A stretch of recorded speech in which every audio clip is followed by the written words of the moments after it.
What is good, YouTube? Quinn Wade, basketball analysis coming to y'all on analysisplayground.com on YouTube. We're going to talk about the Milwaukee Bucks beating the Detroit Pistons. I know I'm kind of late, but the game haven't been over for an hour. I will be at the Wednesday game of the Bucks versus the Pistons.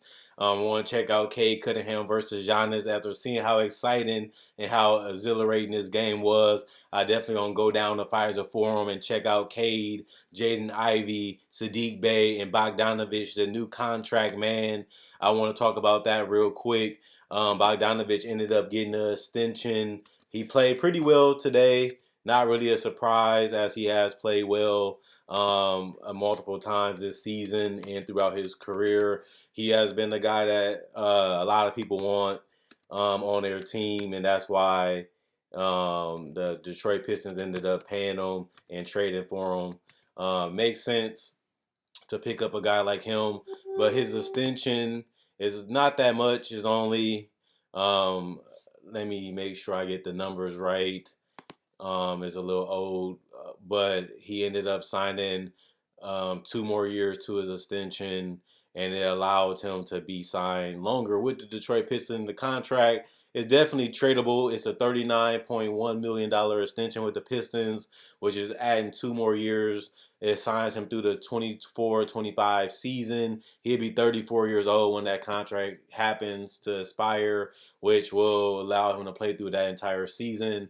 And he is still a great three-point shooter, solid rebounder, solid help defender, not great or elite at those areas, but solid nonetheless. When you look at the fact that he is an impact role player and has been from day one in the NBA as a rookie, he is the perfect fit in Utah and was a perfect fit so far in Detroit. He's better for them than Jeremy Grant just because he can shoot.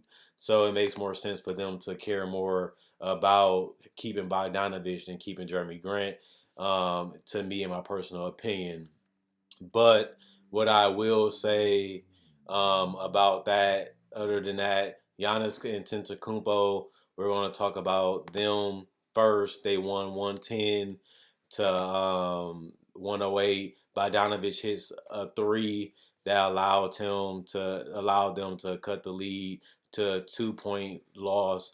Really was a decent game. The Bucks really controlled the entire game for the most part. They killed them inside the paint the whole night. There was nothing that they could really do at all to stop them.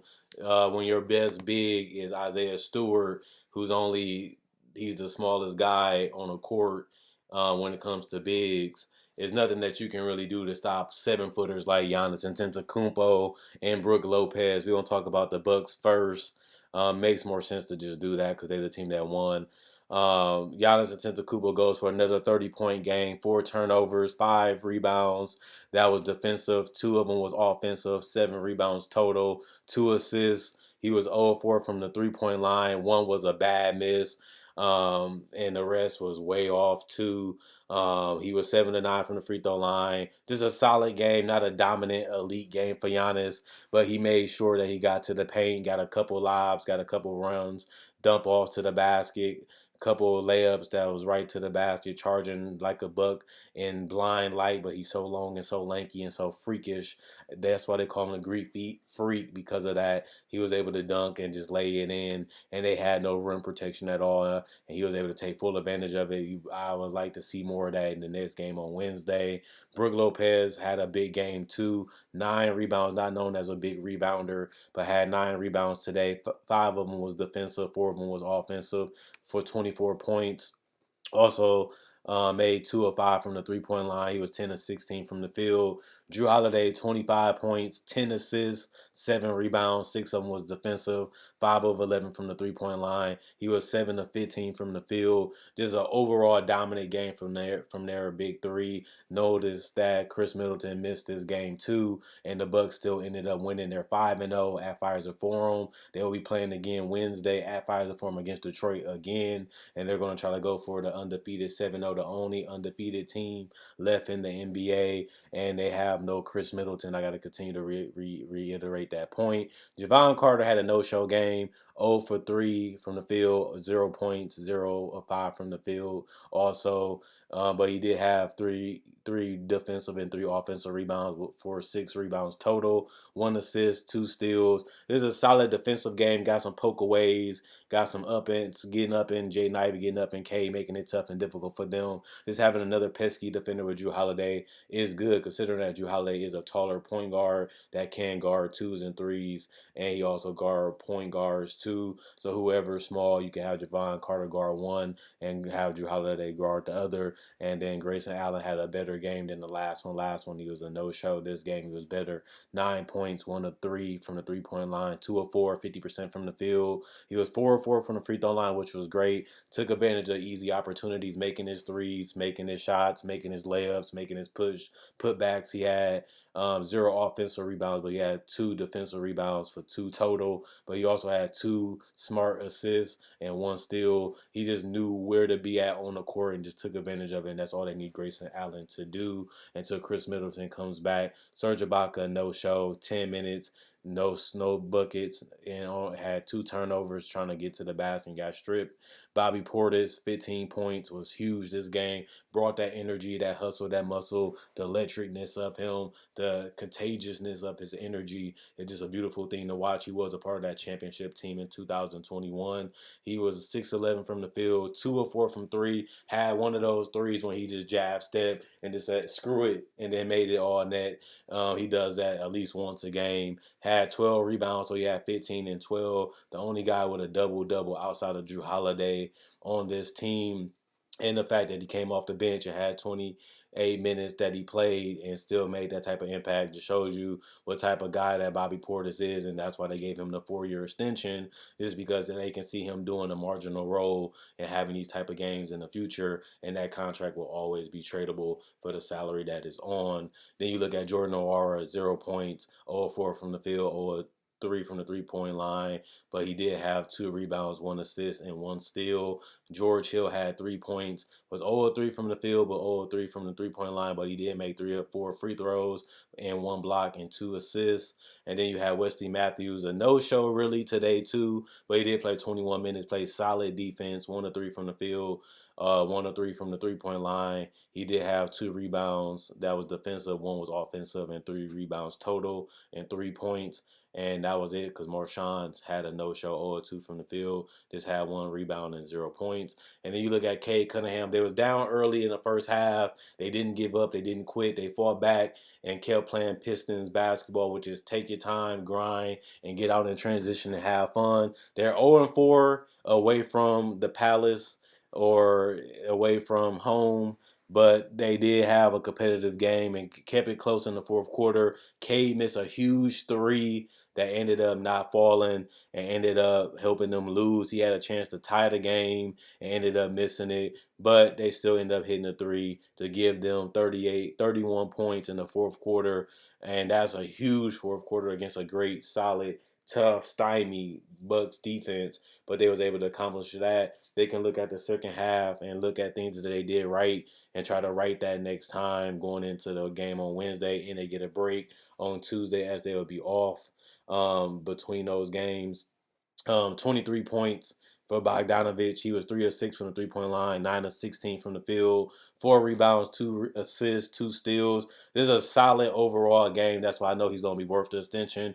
Just because he's just a low-maintenance guy. He makes the right shot, makes the right decision, stays out the way, passes the ball when it's needed, and just plays solid defense. He just has an ageless, smart, a high IQ game, and just high team basketball IQ, just a smart intellect when it comes to basketball. Sadiq Bey had a solid game, 10 points, 4 of 9 from the field, 1 of 4 from 3, 1 of 1 from the free throw line. He also had 1 rebound total, 2 assists, 2 steals. Isaiah Stewart, this is a small center, but he has a lot of hustle and muscle in him. Did the best he could. Finished with a double-double, 11 points, 11 rebounds, 2 assists, 3 or 4 from the free throw line, or 2 from the 3-point line, 4 or 9 from the field, 6 rebounds. That was defensive, 5 of them was offensive. Cade had 27, continues the streak of having great games. 7 assists, 6 rebounds total, 1 block, 1 steal. He didn't shoot the 3 ball well, but not terrible. 3 and 9 from the 3-point line, 11 to 23 from the field. Jaden Ivey, 19 points, perfect. Compliment again. Didn't make a 3 this game or 4, but he was 3 or 4 from the free throw line, which is great. 8 of 17 from the field. They need him to be aggressive in an attack mode. 7 rebounds, 1 assist, 2 steals total, but he did have 3 turnovers. Cade had 5. Not that great, but they're young, so they got to grow. Like I said, they mesh well together. One is great in transition and attack. One is slow, smart basketball, good for half court. One is good for fast break and transition, and good for finding shooters like Bogdanovich and Sadiq Bey and Isaiah Stewart for cuts. And that's why it makes sense to have a guy like Jaden Ivey in the starting lineup, and why it makes sense to draft him. Livers had 3 points, 1 of 2 from the field, 1 of 3 from the 3-point line, 1 rebound. Nerlens Noel, 2 points, 0 of 3 from the field, 2 rebounds. That was defensive, 4 rebounds total. 2 assists, 1 block, 1 steal. Usually his numbers. Killian Hayes, it was a no-show. He only had 4 rebounds and 3 assists, 0 of 4 from the field. And Hamia Diallo, 13 points, 5 rebounds. And he also had 1 steal this game. This is a solid game. This is a fun, entertaining game. Nobody expected the Pistons to win this game, but they competed. They fought. They did everything they could. They was fierce and really competed and did everything they could to stay contagious, to stay active, and gave themselves a chance to ultimately win this game and steal it. But came up short. They're 2-4 on the season. Not the best record, not the worst record. This is a solid start to a team full of guys that's under 23 years old, and that's a good thing to build on, considering that they're competing against the best team in the NBA. And I just want to see if they can build upon what they did in the second half, going into the second game on Wednesday, which I will be at Pfizer Forum. Also, I do want to say Giannis and them killed them in the paint. Brook Lopez was just too big, too strong. Giannis too big, too strong. I can see that being a repeat thing in game 2. I can also see them shooting the ball better. Better game from Javon Carter, particularly, who didn't play well at all this game.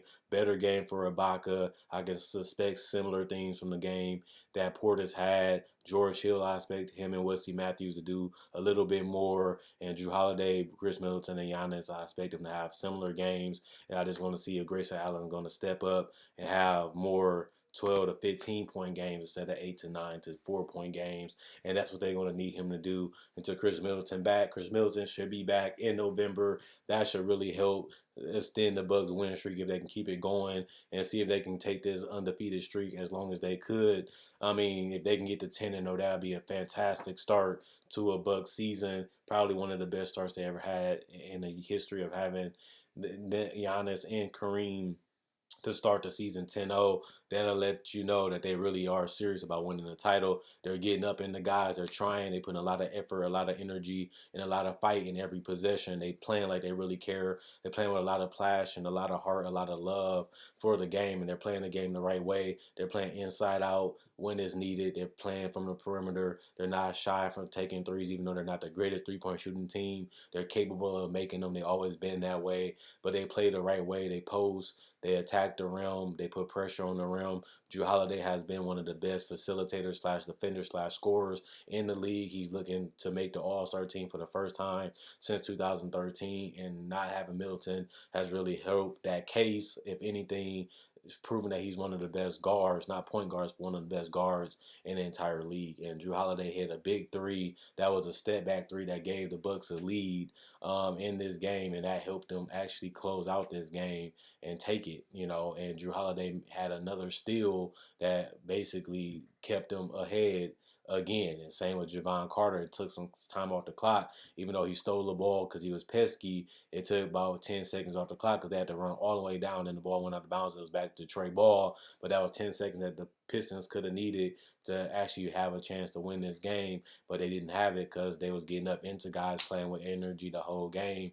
Even though the Pistons did come back, they just played smarter, wiser, and slowed it down, mainly because of Cade and Ivy was able to figure out attacking lanes and figure out how to approach the game differently than they did in the first half. And that's an adjustment that you got to give credit to Dwayne Casey for. And he was able to do that today. And we'll see if he's able to do more of that in the Wednesday game. So hopefully see everybody in Milwaukee, Wisconsin on Wednesday at Pfizer Forum. Hope you guys enjoy the video. Hope you guys enjoy the rest of the day. This is my last video today. I will be coming with my award predictions all in one video tomorrow, and that should be fun. And I also will be doing instant analysis on games later that day too. And I will be having highlights of games inside videos like this. I already do breakdowns, so when I talk about a certain play, I can just show you the play instead of just talking the whole 15 minutes like I did today. I can show you clips of the play while also still talking at the same time. That is a minor adjustment this year. When I do instant analysis, I'm going to have actual game footage like I do in my breakdowns. While I talk about the play, I'm going to show you the play and talk at the same time. And that should be more mainstream type of media thing, but I can also do that because I did it before. So you'll see highlights throughout my videos, not as much as you see on TV, but just enough to show you, like the Drew Holiday play or the K missed three. I'm going to actually show you that and then continue talking as the video continues to go. It's just small adjustments and minor improvements that can help the channel look and appear better, and I have some free time to do it too. So keep that in mind. Other than that, signing out on houseofplayground.com. See y'all tomorrow, and see y'all in Milwaukee on Wednesday.